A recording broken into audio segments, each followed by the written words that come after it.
Okay, hello students. Today we are going to see the factors that influence the elasticity of demand. Okay, in the previous lecture हमने इसके methods देखी थी.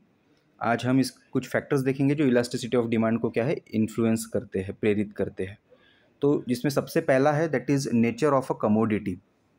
अब वस्तु का स्वरूप किस तरीके का है या वस्तु का यूजेस हमारे लाइफ में किस तरीके का है, उस पे भी इलास्टिसिटी क्या है डिपेंड करती है.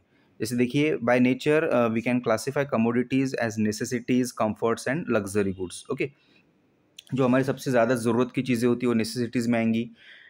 या अगर हमें कभी अगर मतलब कोई फंड्स भी रिसीव होते हैं तो हम सबसे पहले नेसेसिटीज़ को फुलफिल करते हैं, फिर कंफर्ट्स को और उसके बाद में लग्जरी को. Then, demand for necessaries like food grain, medicine, textbook, okay, is relatively inelastic. And for comforts and luxury goods like cars, perfume, furniture, etc., demand is relatively elastic. क्या बोला गया कि जो सबसे ज़रूरत की चीज़ें हमारी होती है उनकी डिमांड हमेशा कैसी रहेंगी. ओके, तो इन इलास्टिक रहेगी क्योंकि उनकी कीमतें कितनी भी बढ़ जाए तो भी हम क्या है उन चीज़ों को परचेस करते ही है. वही अगर हम बाकी की चीज़ें जैसे कंफर्ट्स हो गया, लग्जरी हो गया, तो इनके बारे में हम इलास्टिक होते हैं क्योंकि अगर इसकी प्राइस अगर बढ़ जाती है तो इसको परचेस करना या नहीं करना हम सोचते हैं. फिर होता है सब्सटीट्यूट्स. यदि जो प्रोडक्ट्स हम कंज्यूम करने वाले हैं यदि उसको सब्सटीट्यूट्स अगर अवेलेबल है तो वो देखिए डिमांड पे कैसा असर करता है. Demand for a commodity will be more elastic if its close substitutes are available in the market.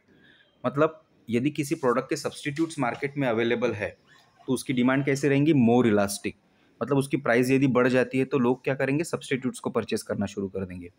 For example दिया है lemon juice and sugar cane juice etcetera. मतलब यदि लेमन्स अगर महंगे हो गए और वो उसका जूस यदि महंगा हो जाता है तो लोग उसको परचेस नहीं करेंगे, लोग उसका अल्टरनेट सब्सटीट्यूट देखेंगे और जो सस्ता है उसको परचेस करना शुरू कर देंगे. But commodities having no close substitutes like salt, the demand will be inelastic.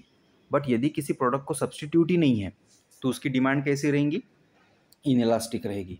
जैसे नमक का एग्जांपल दिया है, नमक को सब्सटीट्यूट नहीं है मार्केट में तो इसकी प्राइस कितनी भी बढ़ जाए, है कि नहीं, तो लोग उसके अकॉर्डिंगली क्या है मतलब फिर भी इन चीज़ों को क्या है परचेस करते ही है.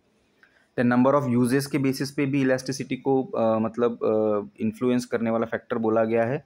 जैसे single use goods have a less elastic demand.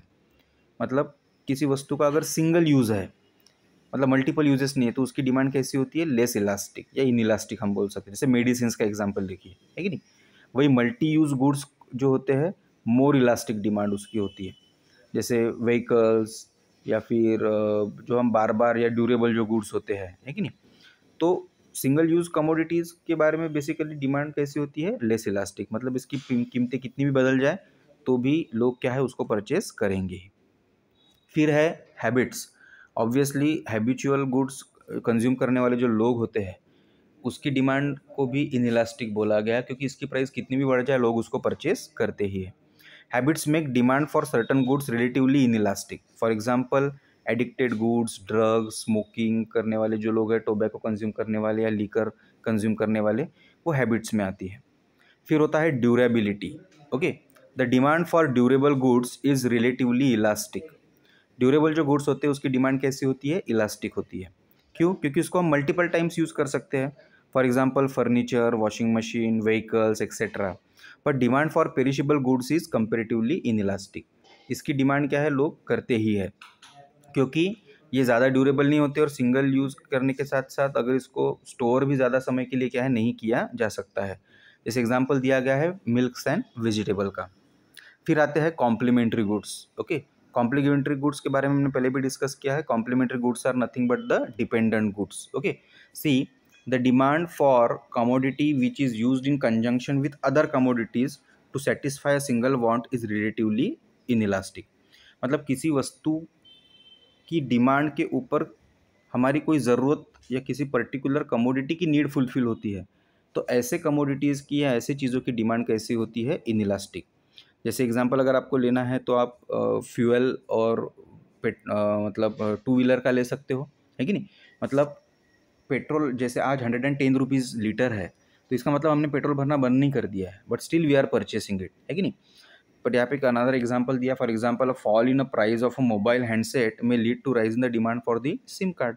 लोग ज़्यादा मोबाइल परचेस करेंगे, जिससे क्या है सिम कार्ड्स की का भी सेल क्या है बढ़ जाएगा।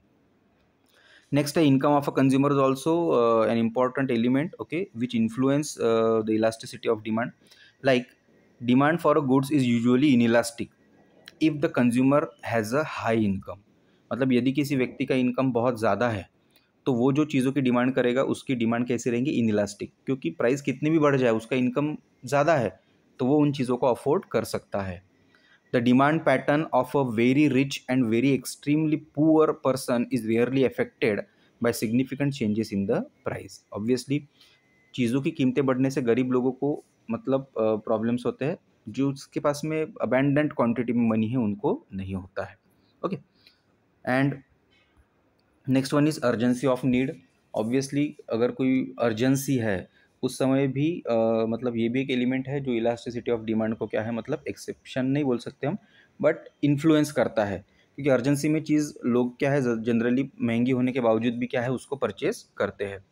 Like goods which are urgently needed will have relatively inelastic demand.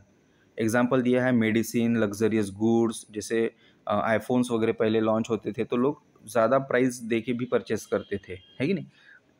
Which are less urgent है रिलेटिवली इलास्टिक डिमांड, बट जो चीज़ें लेस अर्जेंट है उनकी डिमांड कैसी है, रिलेटिवली इन इलास्टिक, मतलब ये होती है। Last one is time period. So elasticity of demand is always related to a period of time. It varies with the length of time period. Okay, ये समय के अकॉर्डिंगली क्या है बदलते हैं।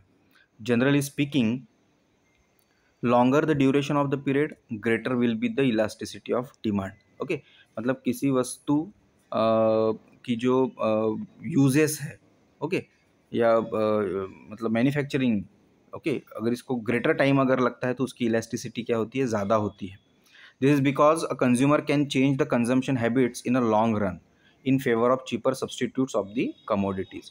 तो टाइम फ्रेम या टाइम पीरियड के बाद भी एक तरीके का क्या है, एक एलिमेंट ऐसा है जो क्या कर सकता है कि इन्फ्लुएंस कर सकता है इलास्टिसिटी ऑफ डिमांड को। ठीक है।